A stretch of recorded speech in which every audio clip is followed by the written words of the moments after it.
Good evening, everybody. I'm Josh Mack, and today we are going to be discussing climate change in Michigan and how we can make an impact. So let's start with an introduction. Today we will be discussing climate change in Michigan over the last several years and more importantly looking at our county of Kalamazoo to see how we have been impacted by it. I'm going to go over keywords and meanings with explanations to help you understand what we will be discussing today and showing pertinent information that will help us form a plan of action to help both our environment and economy grow in tandem with one another without affecting one or the other. So, what is climate change? Climate change is what we used to refer to shifts in our planet's temperature and weather patterns, just as long dry seasons or shorter winter periods, and examining them over long stretches of time. It is important to understand the meaning of climate change so that the moving forward in this presentation we can begin to grasp a fundamental understanding of what we are looking at and what we as a group can do to help our impact on it. So the first bit for climate change we're going to be talking about is forcing agents for climate. So I'm going to be discussing kind of what forcing agents are and several forcing agents that actually happen within our planet. So forcing agents are the main drivers as to what causes our climate shift in weather, both good and bad. So forcing agents are both a good thing, but they are also a bad thing. There are several ways forcing agents affect our planet's climate in ways both naturally and man-made. So these happen in both ways that just have occurred over the years of our Earth's lifespan, but there are also ones that have been man-made due to climate change. One forcing agent is volcanic eruptions, which are a natural part of our Earth's life, but also play a role in being a forcing agent by spawning microscopic particles into the air, which help to reflect sunlight from our land and cool the Earth. Another forcing agent is albedo, or essentially reflective surfaces that reflect sunlight back out. Most often, natural albedo were our ice caps on the Earth and north and south ends that, due to pure white of the ice, help to reflect large quantities of UV radiation back up and out to ensure our planet stays cool as well. And these were both natural occurring ones. So here's an example of a forcing agent graph. This graph is an example one scientist used to map a particular forcing agent's effect on our Earth. In this case, our CO2 concentration over a period of time. So this graph, as it says, is the carbon dioxide variations, and this is over thousands of years. And as you can see, this is showing the increase and decrease of carbon dioxide within our Earth's atmosphere. And as you can see, in more recent years, we had this up and down, which is natural, right? But then if you look up to recently, all it's done is just gone straight up, and there has been no down yet. Now, the next part of this is positive and negative feedbacks. Positive and negative feedbacks play into forcing agents as well and are more targeted causes for climate change. Positive climate feedback refers to effects that cause an increase in something. In this case, an increase in climate change issues such as reductions in ice albedo, carbon releases, and water vapor increases, all which increase our Earth's temperature and are detrimental to ecosystems. So normally you would think positive, climate feedback, oh, well, that's a good thing, positive. And for the most part, yes, every now and then positive is a good thing. But in this case, positive is actually bad. And the negative climate feedback is the opposite and plays into reductions in effects that cause our planet to warm up and instead cool it down, such as evaporation and clouds, as well as black body radiation. So negative climate feedback is actually the good one here. So when we have more clouds, it helps keep our planet cool. Evaporation of water as well is also actually good. Now, here's an example of positive climate feedback data. So, a prime example of positive feedback data gathering is satellite images taken over years showing a decrease in our polar ice caps reduction. So, right here, this is the North Pole. This was back in 1984. This is what our polar ice cap looked like up in the North Pole. And now, 2012, just 10 years ago, look what it is now. And this is even smaller now comparatively. So you can see that the impact that the positive climate feedback and climate change has had just on our North Pole's polar ice cap. Historical context of climate. So now we're going to move into the historical context of what our climate is, both two events that have happened. So climate change is not something new to our Earth. It has been a natural cycle of it since the beginning. Events that have caused extinctions of creatures and species, changes in how our planet looks, even what area it is in, have played roles in our Earth's life cycle. So climatic events have actually been the causes for changes in ages. One of the ones we're going to talk about is the Bronze Age, and people associate, changes in our climate partially to the collapse of the Bronze Age, or another event we're going to be talking about is what they call the Great Dying. And that also played an event in changing an age for our planet millions of years ago. Knowing about Earth's past climate events can help us to understand our future. And I will show two such events, as I said, that have happened in our Earth's past related to climate change.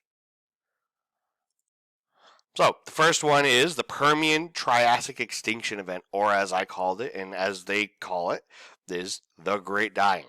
So, the Permian Triassic Extinction Event, or better known as the Great Dying, is a climatic event that is shrouded in mystery as to what truly caused it. The dying saw the extinction of close to 90% of our marine life die out, and 70% of land-dwelling life die out as well. This climatic event took millions of years for our oceans to recover from fully, and directly led into the Triassic period. Scientists are unsure what exactly caused this climatic event. Some say volcanism, others say a rapid increase in Earth's temperature, and many other speculations out there. So as you can see, this is one climatic event, and I mean this one, right here, the second dot, 90% of our marine life being wiped out, and 70% of our land dwelling life being wiped out in a climatic event. That's a lot, and the millions of years for our oceans to recover is no stretch either. There was almost nothing left in the oceans, and even when the land dwelling life started to recover, it still took much longer for the marine life to recover from that. Now, the other one we just discussed a little bit is the Middle Bronze Age Cold Epoch. The Middle Bronze Age Cold Epoch was a time that saw our Earth's in an unusually cold period for human civilization. The cause of the climatic event were several severe volcanic eruptions that spilled much microscopic ash pieces and other debris into the air, causing our planet to cool significantly. It led to many crops dying, migrations happening, and invasions in Europe and the Middle East. It is attributed to a part of the reason of the Bronze Age collapse as a major factor for events that came after. So as I stated before, many people associate it with partially of the reason for the Bronze Age collapse. And the big part of it is these invasions right here, people in the Middle East, people in Europe, when your crops are dying, when you are starving, and your civilizations are dying out because of it, what back then what was your option? Well, you had somebody right across the pond, basically, that was not having as bad a time. So you go and invade them, and you take their land, and you take their crops and everything else. Modern climatic change. So we're going to go now more into the modern aspect. So basically the last 100 years or so, give or take maybe about 120 at this point. So over the past 100 years or so, our Earth has seen a rapid increase in its average global temperature due to increases in burning of fossil fuels, increase greenhouse gas emissions in our atmosphere, our Earth's temperature, has grown to be 1.51 degrees Fahrenheit warmer than it was in 1880. This has resulted in glaciers melting, ocean levels rising, and severe natural disasters becoming more frequent, causing billions of dollars of damage and loss of life. This right here, this is proof of it. I mean, look, 1880, you know what our natural temperature was, and then just look from 1940, so basically right after World War II, all it's done is just go up again, and this has not had any significant drops since, and it still hasn't. Now, the socioeconomic impact of climate on Michigan. So now we're going to get into Michigan itself, and this is an important part. We needed to understand what we were talking about before we could actually get to Michigan itself. Both social and economic impacts are being felt in Michigan that will lead to severe issues if not corrected.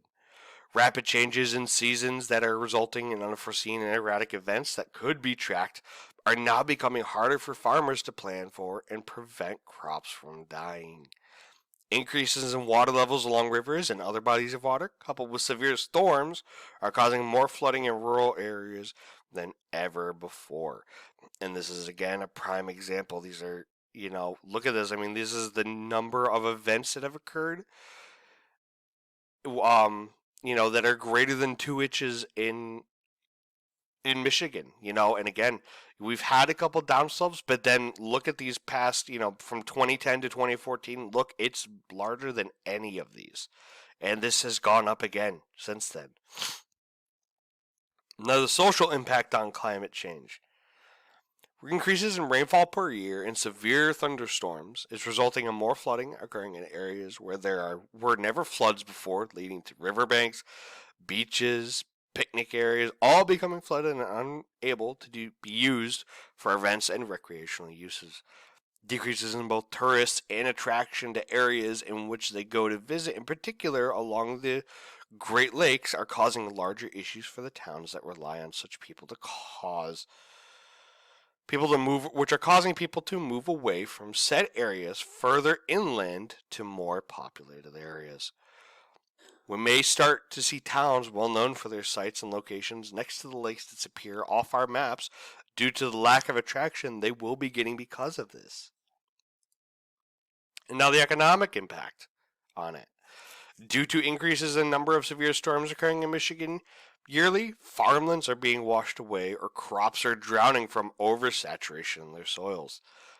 Due to increases in temperature, snow melt that happens usually in spring is occurring early into the season and mixing with the rains that come, causing crops to be heavily saturated. It is impossible to begin the process of tilling and preparing fields for the growing seasons until these fields dry out.